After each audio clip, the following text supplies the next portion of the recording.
এই ভিডিওতে আমি আপনাদের নিয়ে যাচ্ছি বাংলাদেশের উত্তর পূর্ব সীমান্তের এক রূপকথার শহর জাফলং এবং বাংলাদেশের একমাত্র নীল জলের নদী লালাখাল। সিলেটের জাফলং, যাকে অনেকেই বলেন বাংলাদেশের কাশ্মীর। পাহাড়, পাথর আর সবুজ প্রকৃতির এক মোহময় মেলবন্ধন।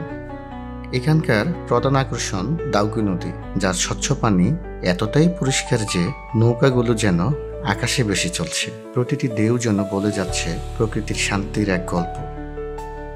ওপারেই ভারতের মেঘালয় আর একপাশে আমাদের সোনার বাংলাদেশ। সিলেটের জাফলংয়ের ঘোরাঘুরির মূল আকর্ষণসমূহ হলো সাধারণত জিরো পয়েন্ট, পিএন বা দাউকি নদীর স্বচ্ছ জল, মেঘালয় পাহাড়ের দৃশ্য, খাসিয়া পল্লী ও চা বাগান।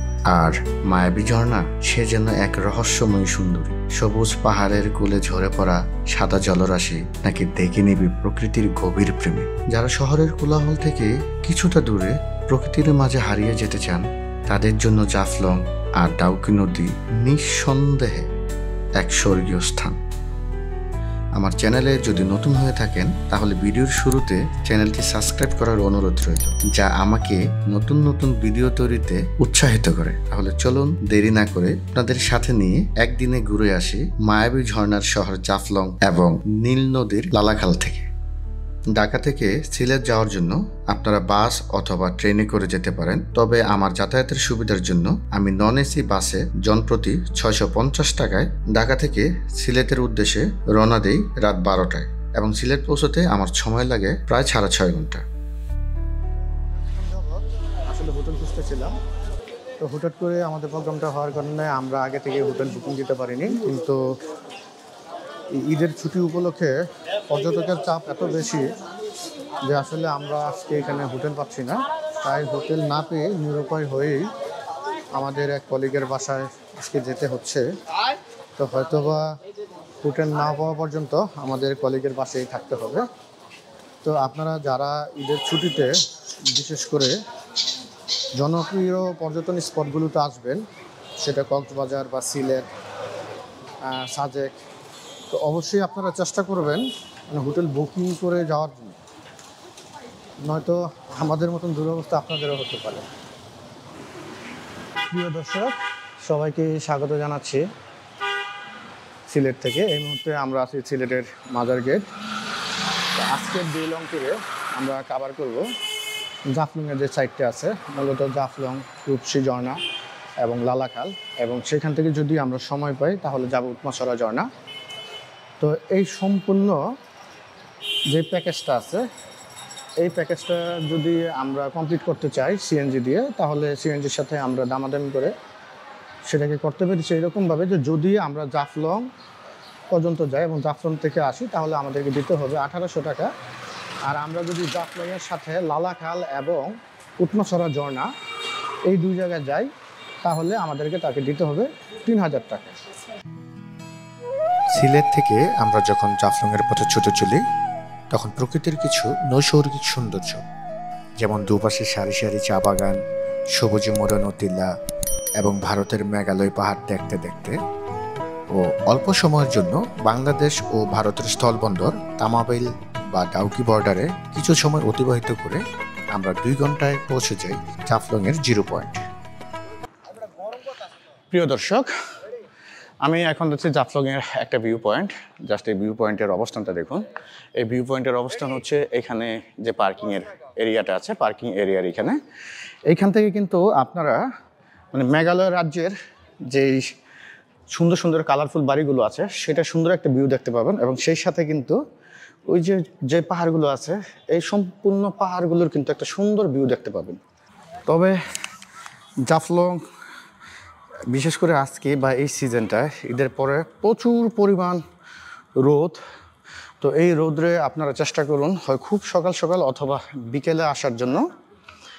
আর অবশ্যই যদি আপনারা ত্বক সচেতন হয়ে থাকেন তাহলে কিন্তু আপনারা সানস্ক্রিন অথবা ক্যাপ বা ছাতা ব্যবহার করতে পারেন, কারণ রোদের তাপমাত্রা অনেক বেশি। দর্শক, এই মুহূর্তে আমরা জাফলংয়ের যেই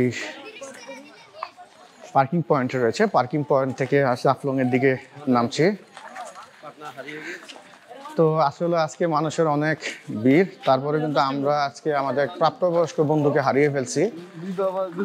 কোথায় আছে আসলে এখনো বলতে পারতেছি না।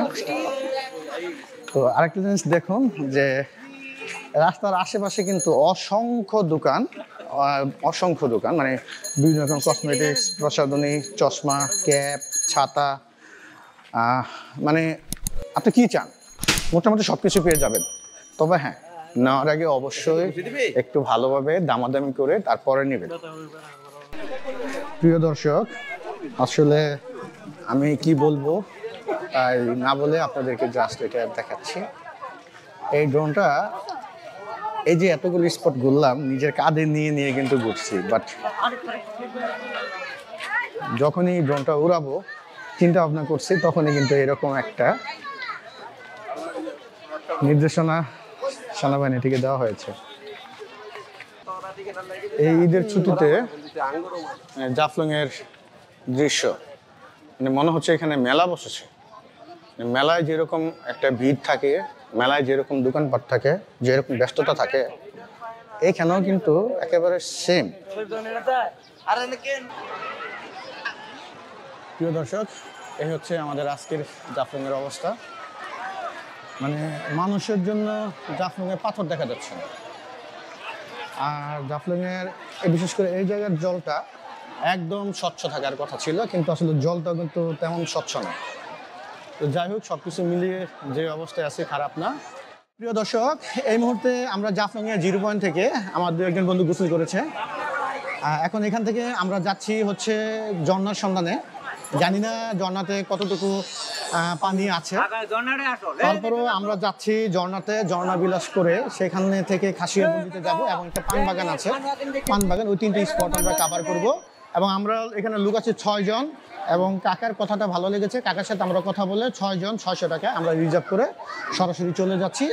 সেখানে আমাদেরকে নামিয়ে দেবে এবং ওইখানে ঘোরার পর আবার কিন্তু কাকা আমাদেরকে এইখানে নামিয়ে দিবে। এই সব কিছু মিলিয়ে আমরা 600 টাকার বিনিময়ে কাকার সাথে চুক্তি করি। এই মুহূর্তে আছি জাফলং এর 0 পয়েন্টে। জাস্ট আমার পিছনে দেখুন, মানে কি পরিমাণ মানুষ আজকে জাফলং ভ্রমণ করতে আসছে। আর আসলে ভালো লাগছে এই জন্যই যে মানুষ বেশি হলেও এটা বোঝা যায় মানুষ এখন প্রকৃতিকে ভালোবাসে এবং প্রকৃতির কাছে আসার চেষ্টা করে। তবে আমরা চেষ্টা করব প্রকৃতিটাকে উপভোগ করার জন্য যতটুকু নীরব সময়ে আমরা নিজেরা সময় করে প্রকৃতিটাকে দেখতে আসতে পারি। এই ডাউকি নদীটাকে মানুষ কেন এত প্রশংসা করে সেটা আসলে আপনারা কিন্তু বুঝতে পারছেন। দেখুন যে নদীর ভিতরে যে পাথরগুলো রয়েছে সেই পাথরগুলো পর্যন্ত দেখা যাচ্ছে যে মানে ডাউকির জলটা, ডাউকি নদীর যে জলটা আসলে এত পরিষ্কার যেটা আসলে নিজ চোখে না দেখলে বিশ্বাস করা যাবে না। মানে জলের নিচের যে বালিগুলো আছে, বালিগুলো পর্যন্ত কিন্তু স্পষ্ট দেখা যাচ্ছে।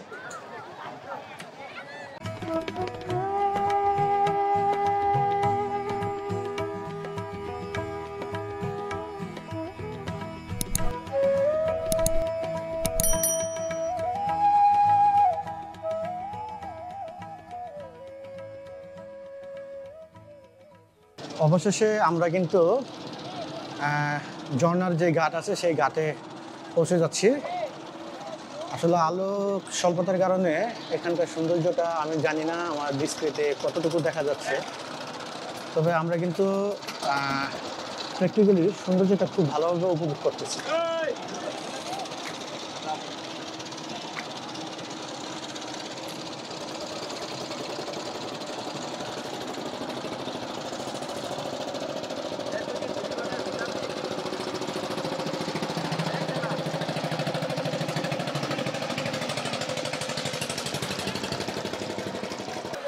মানে নৌকাগুলো দেখলে কিন্তু বোঝা যায় মানে কি পরিমাণ পর্যটক আজকে এই জাফলং আসছে এবং জাফলং এর আশেপাশে যেই পর্যটন স্পটগুলো আছে সেগুলো তারা দেখার জন্য এখানে আসছে। নৌকা থেকে নামার পর কিন্তু এই বালি দিয়ে আপনাদেরকে অনেকক্ষণ হাঁটতে হবে ঝর্ণাতে যাওয়ার জন্য। তো আমরা এখন পর্যন্ত আসলে কনফার্ম হতে পারিনি ঝর্ণাতে আসলে পানি আছে কিনা। তো আমরা যাই, গিয়ে দেখি আসলে কি ঝর্ণাতে জল আছে কিনা। প্রিয় দর্শক, অবশেষে কিন্তু আমরা চলে আসছি আমাদের বহুল প্রতীক্ষিত এবং কাঙ্ক্ষিত ঝর্ণাতে। আমার পিছনে দেখতে পাচ্ছেন কিন্তু মায়াবী ঝর্ণা। কিন্তু আমরা আশা করেছিলাম এই বৃষ্টির সময় আসলে এই মায়াবী ঝর্ণাতে প্রচুর পরিমাণ জল বা পানি পাবো, কিন্তু আসলে আশানুরূপ পানি ঝর্ণায় নেই। তো আর কিছুদিন পর আসলে কিন্তু আপনারা এই মায়াবী ঝর্ণাতে আশা করি অনেক বেশি পানি পাবেন এবং মায়াবী ঝর্ণার যে প্রকৃত সৌন্দর্যতা আরও অনেক গুণে বেড়ে যাবে।